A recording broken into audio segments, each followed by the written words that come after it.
Capston one finger తో touch చేస్తే revolution మొదలైనట్టే. Anantapuram జిల్లా తాడిపత్రిలో ఉద్రిక్తత ఏర్పడింది. వివాహ నిశ్చితార్థ వేడుకలో టీడీపీ వైసీపీ వర్గాల మధ్య గొడవ జరిగింది. జేసీ ప్రభాకర్ రెడ్డి వైసీపీ నేత మురళి మధ్య వాగ్వాదం ఉద్రిక్తతకు కారణమైంది.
కడప రోడ్లోని ఎస్ఆర్టీ కన్వెన్షన్ హాల్లో కావేటి సముద్రం సంజీవరెడ్డి కుమారుడు నిశ్చితార్థానికి టీడీపీ నేతలు హాజరయ్యారు. ఇదే కార్యక్రమానికి వైసీపీ నేతలు కూడా వెళ్లారు. వేడుకలో వైసీపీ నేత మురళి జేసీ అనుచరులపైకి దూసుకొచ్చి రెచ్చగొట్టారని ఆరోపిస్తున్నారు. వైసీపీ నేత మురళి తీరుపై జేసీ ప్రభాకర్ రెడ్డి ఆగ్రహం వ్యక్తం చేశారు. మురళిని అక్కడి నుంచి పంపించేయాలని తెలిపారు. దీంతో రెండు వర్గాల మధ్య మాటా పెరగడంతో గొడవ జరిగింది. కళ్యాణ మండపం వద్ద ఓ కారును కూడా ధ్వంసం చేశారు.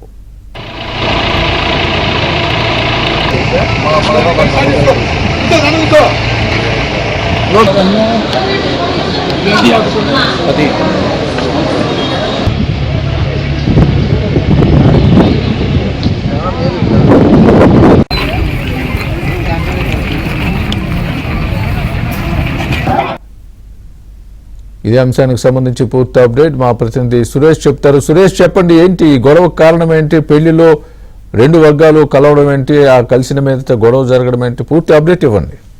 తాడిపత్రి నియోజకవర్గంలో ప్రతి సందర్భంలో వైసీపీ టీడీపీ శ్రేణుల మధ్య ఘర్షణ వాతావరణం ఏర్పడుతుంది. ఏకంగా వివాహ వేడుకలను కూడా ఘర్షణ ఒకరిపై ఒకరు దాడులకు పాల్పడుతున్న పరిస్థితి ఉంది. ఈ రోజు తాడిపత్రి పట్టణంలోని ఎస్ఆర్టీ ఫంక్షన్ హాల్లో కావేటి సముద్రం పుల్లారెడ్డి కుటుంబ సభ్యులకు సంబంధించి నిశ్చితార్థం వేడుక జరుగుతుంది. ఈ వేడుకకు మంత్రి బీసీ జనార్దన్ రెడ్డితో పాటు మాజీ మంత్రి జేసీ దివాకర్ రెడ్డి, మాజీ ఎమ్మెల్యే జేసీ ప్రభాకర్ రెడ్డితో పాటు వైసీపీ నేత కందుగోపుల మురళి హాజరయ్యారు. అయితే కావేటి సముద్రం పుల్లారెడ్డి కుటుంబానికి కూడా ఈ జేసీ కుటుంబంతో పాటు కందిగోపుల మురళి కుటుంబ సభ్యులు కూడా దగ్గర బంధుత్వం ఉండడంతో నిశ్చితార్థానికి ఆహ్వానించారు. ఈ నిశ్చితార్థ వేడుకకు మంత్రి బీసీ జనార్దన్ రెడ్డి హాజరయ్యారు. హాజరైన సమయంలో కందిగోపుల మురళి టీడీపీ నేతలను ఉద్దేశించి పరోక్షంగా వ్యాఖ్యానించారంటూ కూడా టీడీపీ నేతలు చెప్తున్నారు. పరోక్షంగా రెచ్చగొట్టే తరహాలో వ్యవహరించడంతో అక్కడే ఉన్న మాజీ ఎమ్మెల్యే జేసీ ప్రభాకర్ రెడ్డి నిశ్చితార్థ వేడుక నుంచి ఏదైతే ఫంక్షన్ హాల్ నుంచి కందిగోపుల మురళిని బయటకు పంపించాలంటూ